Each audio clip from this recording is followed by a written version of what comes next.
A lot of people have been talking about this. You talked about this a little bit in your review. There are a lot of callbacks to this movie. There's a lot of sort of like reference to the New Hope, and you can see Starkiller Base and the Death Star having parallels, and even some of the like trench fights and stuff like that. Too much nostalgia, just the right amount of callbacks? Do you think they went too far with anything? What do you guys think? That was something I did a spoiler-free review of The Force Awakens, so I had to sort of walk around that. But to me, having The Force Awakens structurally be pretty much the exact same movie as A New Hope did sort of rub me the wrong way. I thought that, even some of the characters felt like, oh, it's just another Death Star. It's like a template. Right, and right from putting the key information in the droid, except instead of a princess, this time we have a rebel fighter. Even, some of the really small, like going to a cantina, that obviously is a callback to Mos Eisley Cantina. Yeah. Even having, it's more of an Empire Strikes Back moment, but like when C-3PO is between Han and Leia when they see each other for the first time. I was like, I felt like this movie didn't necessarily point fingers so much at it. A lot of the things worked. Like I really liked when we see the Millennium Falcon for the first time, and they're like, "Oh, that hunk of junk. It's garbage." Yeah. She actually said. The best thing is like I didn't even think about that. No, it was great. It like totally subverted my expectation in that moment. Then because you think pan Han over Solo is going to be flying it, and Right. I love that was like a piece of marketing that we just completely misunderstood. Yeah, It's Rey and so Finn, but I did.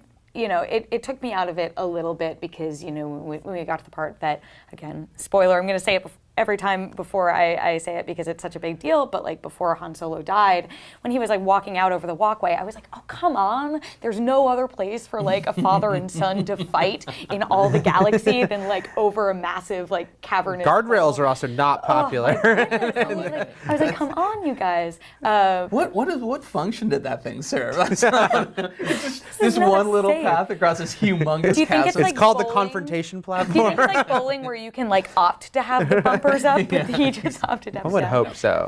But I feel like I was maybe in the minority in the office about that. How about Eric? No, I do agree with you. It's actually my one thing I would sort of most directly criticize about the movie is it is too much callbacks, even more than the prequels, which certainly had huge echoes, but has one single movie. Yeah, this one was extremely structurally reliant on the old ones, especially New Hope. Like you said, it's a nobody on a desert planet finds a droid with the secret plans, teams up with a group of people, including an old guy who knows the past history of the Jedi. Sure. Then there's a super weapon they have to get, so it was very, very similar.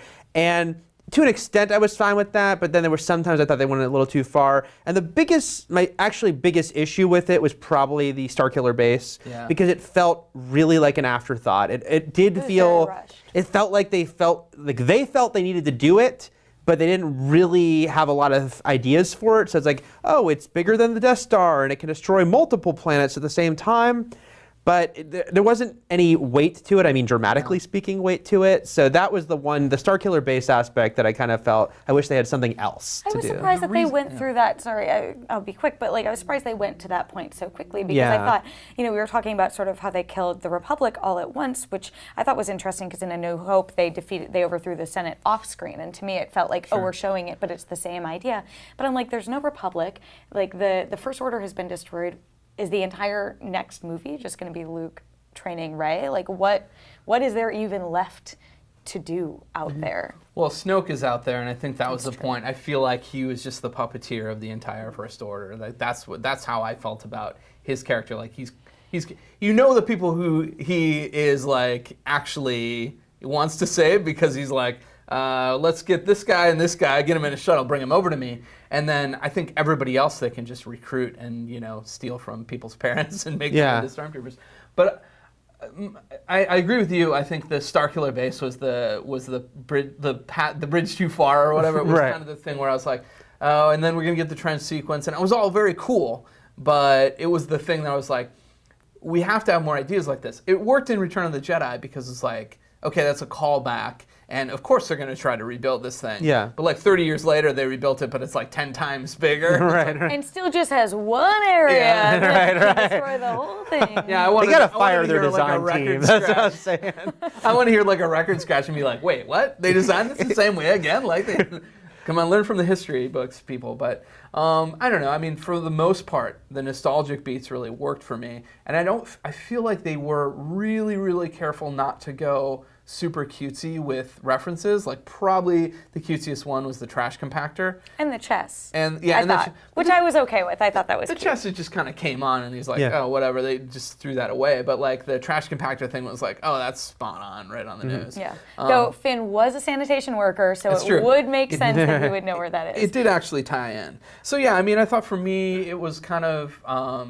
It wasn't really problematic until that. And honestly, just watching the movie, I was so caught up in it, I didn't draw a lot of those parallels while it was going on. It was just like, oh, these character moments are cool. And I didn't know, Terry, for sure. Like, I'm curious myself how much we're supposed to take it that the Republic is gone. They didn't really make that clear. And I don't think it was supposed to be that, like, the Republican, I do think we're supposed to think that, like, important people were taken out, but I don't think we quite understood at the end, like, who did die of significance when in that one attack. They left out a lot of information even leading into the story, like why is the Resistance so small if that's the ruling body of the galaxy? You know, like there were things like that where you're like, why is it called a Resistance if they're in charge? You know, usually you have a resistance when somebody else is, being. Well, I guess in World War II, the Resistance was just kind of part of the fight, right? But they were occupying an area in World War II that also, belonged to somebody else. How did General Hux not destroy the actual Resistance base? Why? I thought that was a little strange. I was like, why did you? Were they really that close? The thing about that moment, the destruction of planets moment with the Starkiller base, was a little weird because it was like in A New Hope you had Princess Leia there to be the person who cared very, we very knew what it deeply meant to her at least, You destroy 3 random planets and you're like, cool, to people on the surface. That would have been the Jar Jar cameo moment if they were going to include it. You just see Jar Jar looking up as... As of right now, we don't know whether or not that was Coruscant, but I like to think that they were on Coruscant. We were talking about that earlier, we both had that thought where we were like, hey, is the Republic still on Coruscant? That would be cool. Yeah, it would be. Is Mom Mothma there? What's going on?